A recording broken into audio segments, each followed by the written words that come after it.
Hello guys, welcome back to Hello Car. Today I'm gonna show you how to drive a Mercedes GLA200. These are some basic things anyone can drive a Mercedes, and I will show you.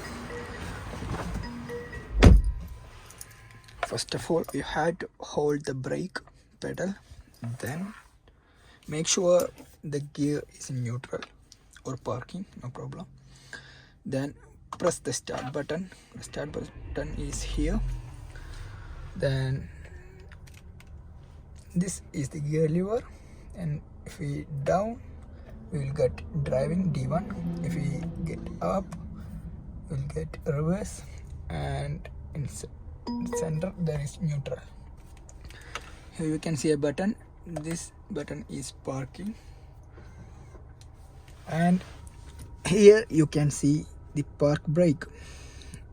If we hold the if we take it up, the park brake will remove, and if we press this, the park brake will engage.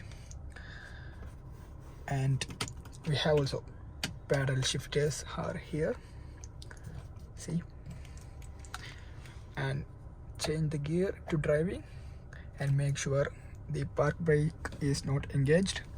Then disengage the brake. Then here we go.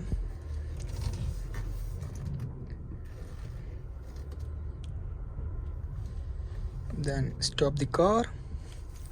Then press the park brake, not make car to parking, and turn off the engine.